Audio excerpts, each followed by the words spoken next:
दिल्ली में लगाई गई शोभा यात्रा पर रोक तो उधर योगी ने यूपी में दे दी खुली छूट। नोएडा में वो हुआ जो किसी ने सपने में नहीं सोचा था। भारी सुरक्षा के बीच राम की नगरी में पहुंचे एकनाथ शिंदे, हिंदुओं में आ गया जोश। मोदी और शाह का प्लान काम कर गया। उद्धव का सिंहासन हिलाने वाले एकनाथ शिंदे ने खाई कसम, हिंदुओं का मसीहा बनना है सपना। योगी और शिंदे की दोस्ती रंग लाई। इधर जैसे ही एकनाथ शिंदे मुंबई से सीधे अयोध्या पहुंचे, उधर उद्धव ठाकरे का दिल तेजी से धक धक करने लगा। वहीं एकनाथ शिंदे, जिन्होंने उद्धव ठाकरे के लिए अपनी पूरी जिंदगी निकाल दी, जब उन्होंने बगावत की थी तब उद्धव ठाकरे को यही लग रहा था कि शायद एकनाथ शिंदे उनका कुछ नहीं बिगाड़ पाएंगे। लेकिन महाराष्ट्र की सियासत की तस्वीर को एकनाथ शिंदे ने बदल कर रख दिया। एक दौर था जब उद्धव ठाकरे के पिता बाला साहब ठाकरे महाराष्ट्र के भाग्य विधाता कहे जाते थे। पिता की विरासत को उद्धव ठाकरे ने भी काफी लंबे समय तक संभाला, लेकिन उनकी एक गलती ने सब कुछ खत्म कर दिया। एकनाथ शिंदे ने चुन चुन कर उद्धव ठाकरे की राह में ऐसे कांटे बिछाए कि अब वो चाहते हुए भी महाराष्ट्र में वापसी नहीं कर सकते।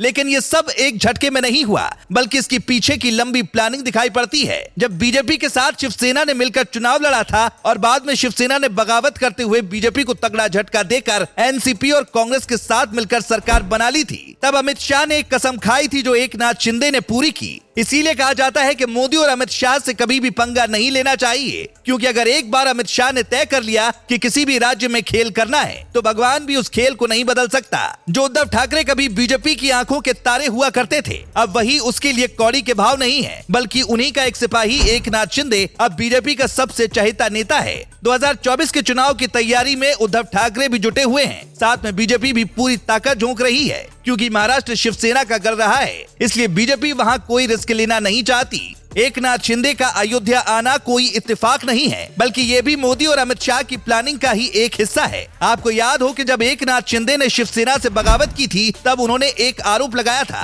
कि शिवसेना अपने मूल विचार से भटक गई है। लेकिन एकनाथ शिंदे ऐसा करने वाले इकलौते नेता नहीं थे, बल्कि शिवसेना के कई नेताओं ने इस बात पर सहमति जताई थी, जिसके बाद एकनाथ शिंदे शिवसेना से अलग हुए और बाद में उन्होंने शिवसेना पर कब्जा किया। शुरुआत में उद्धव ठाकरे को यही लग रहा था कि वो कोर्ट में केस जीत जाएंगे और शिवसेना उनकी हो जाएगी, जिसके बाद एकनाथ शिंदे को वो दूध में पड़ी मक्खी की तरह फेंक देंगे। लेकिन शिवसेना की बाजी उद्धव ठाकरे ने जीत ली। अब हालात ऐसे हो गए हैं कि लोग उद्धव ठाकरे गुट को हिंदू विरोधी के तौर पर देख रहे हैं, जबकि एकनाथ शिंदे की शिवसेना को हिंदुओं के रक्षक के तौर पर देखा जा रहा है। बीजेपी हमेशा से हिंदुत्व की राजनीति पर जोर देती आई है, इसीलिए सीधा ऑर्डर एकनाथ शिंदे तक पहुंचा था, जिसके बाद उन्होंने अयोध्या से 2024 के चुनाव का बिगुल फूंक दिया। अयोध्या पहुंचने के बाद एकनाथ शिंदे ने देवेंद्र फडणवीस के साथ मिलकर रोड शो किया और मंदिरों में दर्शन भी किए, जिसका मकसद साफ था कि उद्धव ठाकरे को ये संदेश दिया जा सके कि अब तुम तैयारी कर लो, क्योंकि अब की बार फिर महाराष्ट्र में भगवाधारी का ही नंबर है। लेकिन इधर जब एकनाथ शिंदे रोड शो निकाल रहे थे, तब उधर नोएडा में भी हनुमान के भक्त जश्न में डूबे हुए थे। आपको बता दें कि दिल्ली से सटे नोएडा में हनुमान भक्तों ने शोभा यात्रा निकाली। यहाँ हम दिल्ली का जिक्र इसलिए कर रहे हैं क्योंकि दिल्ली पुलिस ने रामनवमी के मौके पर भी